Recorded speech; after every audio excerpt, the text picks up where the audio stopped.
Hello students, तो हम लोग का आज का टॉपिक है linear equations in two variables. तो linear equations in two variables में अपन लाइन का जनरल इक्वेशन देखेंगे और 3 कंडीशंस देखेंगे डिफरेंट लाइंस के लिए। ओके, और उसके ऊपर कुछ सिंपल एग्जांपल्स।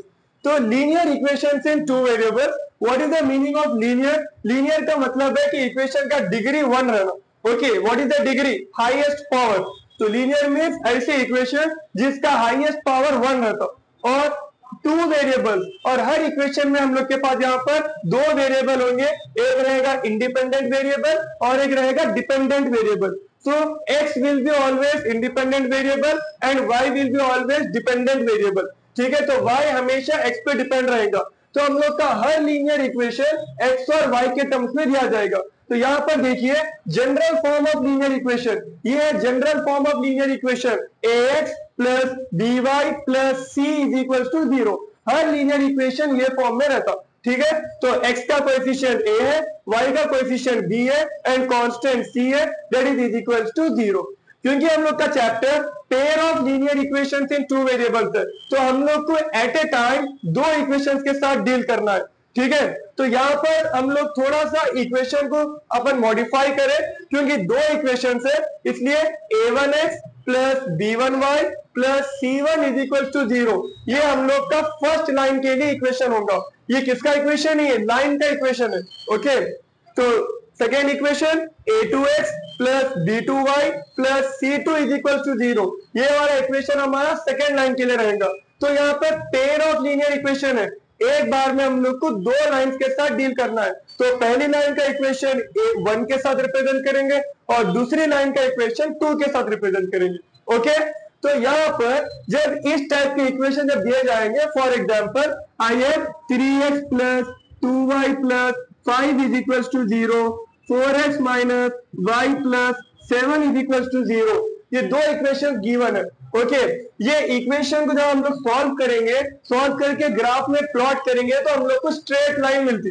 ओके, क्योंकि 2 इक्वेशन है, दोनों को सॉल्व करके ग्राफ में प्लॉट करेंगे तो 2 स्ट्रेट लाइन मिलती। तो 2 स्ट्रेट लाइंस के लिए 3 कंडीशन है। वो दोनों लाइंस इंटरसेक्टिंग हो सकती, 2 लाइंस एक दूसरे को कट कर सकते।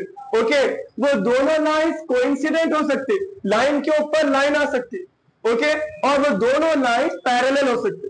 ठीक है, तो 3 कंडीशन में से कौन सा भी कंडीशन सेटिस्फाई करती है हर लीनियर इक्वेशन। ओके, तो यहाँ पर अगर आप लोगों को क्वेश्चन पूछा कि ये 2 इक्वेशन दिए हुए हैं और आपको पहचानना है कि दोनों लाइन क्या इंटरसेक्टिंग बना रहे, क्या पैरेलल बना रहे या कोइंसिडेंट बना रहे, तो हम लोग को पूरा ग्राफ करके पहचानने की जरूरत नहीं है। So we have just 3 condition, ये तीनों कंडीशंस के बेसिस पे हम लोग बोल सकते हैं कि वो इंटरसेक्टिंग है या पैरेलल है या कोइंसिडेंट है। How can we do? We have, हम लोग को रेशियोस निकाल लेना है। ठीक है, यहाँ पे x का कोएफिशिएंट a1 है, y का b1 है और कांस्टेंट c1 है। दूसरे वाले में x का कोएफिशिएंट a2 है और y का b2 है और कांस्टेंट c2 है। तो हम लोग को a1 by a2 ले लेना है और b1 by b2 ले लेना है और c1 by c2 लेना है। आपको ध्यान रखना है, जब आप a1 b1 c1 या a2 b2 c2 के वैल्यूज ले रहे तो आपको साइन के साथ लेना है, अगर माइनस है तो माइनस के साथ लेना है।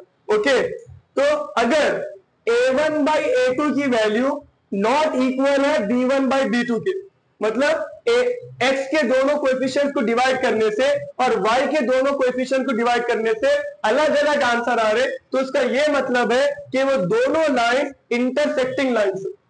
ओके, तो इंटरसेक्टिंग लाइंस का दूसरा मीनिंग क्या है?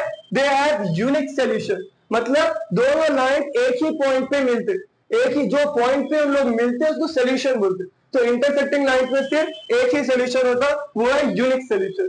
ओके, तो ऐसे पेयर ऑफ लीनियर इक्वेशन जिसके पास एक या एक से ज्यादा सॉल्यूशन रहते उसको कंसिस्टेंट बोलते। Okay, consistent.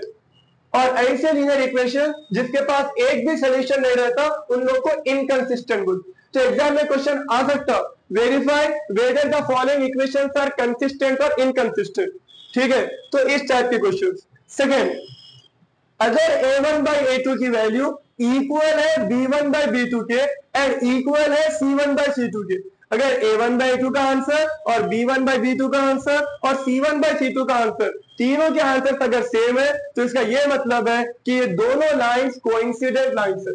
Coincident line means एक लाइन के ऊपर दूसरी लाइन है, ठीक है। तो कितने सॉल्यूशंस है? Infinite solution.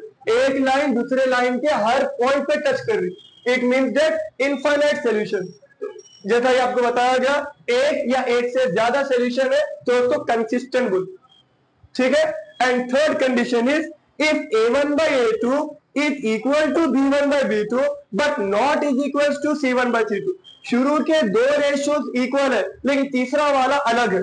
अगर ये वाली कंडीशन सेटिस्फाई हो रही तो इसका मतलब है कि दोनों लाइंस पैरेलल लाइंस है, ठीक है। पैरेलल मींस दोनों लाइंस एक दूसरे के कहां पर भी टच नहीं करते, therefore no solution, no solution या फिर जीरो सॉल्यूशन। ओके, ऐसे इक्वेशंस जिसके पास एक या एक से ज्यादा सॉल्यूशन नहीं होंगे वो इक्वेशंस को बोलते हैं हम लोग inconsistent.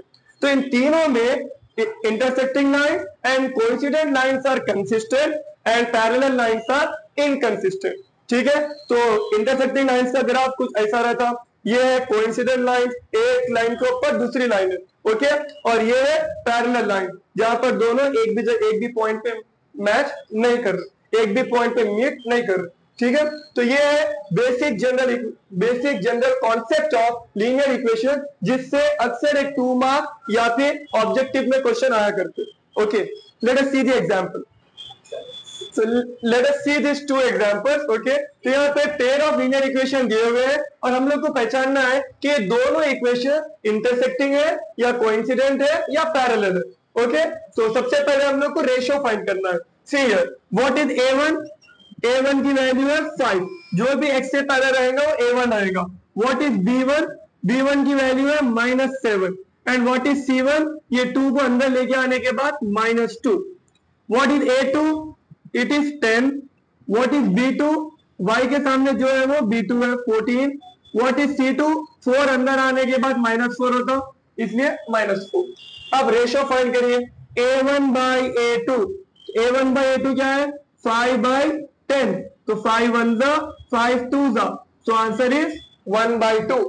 Similarly B1 by B2 find करिए, तो B1 by B2, what is the value of B1? -7. What is the value of B2? 14. तो 7 1 जा, 7 2 जा, इसकी वैल्यू आ गई -1 by 2। तो यहाँ पर देखिए A1 by A2 की वैल्यू 1 by 2 है और B1 by B2 की वैल्यू -1 by 2 है, ठीक है। तो ये दोनों इक्वल नहीं है, अगर साइन का भी डिफरेंस आ रहा है then they are not equal. तो जब शुरू के दोनों वैल्यू इक्वल नहीं है तो C1 by C2 चेक करने की जरूरत नहीं है अपने को, because A1 by A2 not is equal to B1 by B2 हो रहा, then they are intersecting line. So what can we say? A1 by A2 is not is equals to B1 by B2. Therefore, the given lines form intersecting lines. What is the meaning of intersecting? Unique solution or consistent. तो आपको question जो है 3 forms में पूछ सकता, parallel intersecting या coincident है, या unique many solution no solution है, या फिर कंसिस्टेंट या इनकंसिस्टेंट है। तो तीनों के लिए आपको सॉल्यूशन सेम फॉर्मेट फॉलो करना है। Okay, see here second question. यहां पर A1 की वैल्यू क्या है? 3 है, B1 की वैल्यू क्या है? 6 है एंड C1 की वैल्यू क्या है? 12 है। यहां पर A2 की वैल्यू क्या है? 9, B2 की वैल्यू क्या है? 18 एंड C2 की वैल्यू क्या है? 36। Then A1 by A2, what is A1 by A2? 3 by 9, 3 1 जा, 3 3 जा, सो आंसर इज 1 by 3।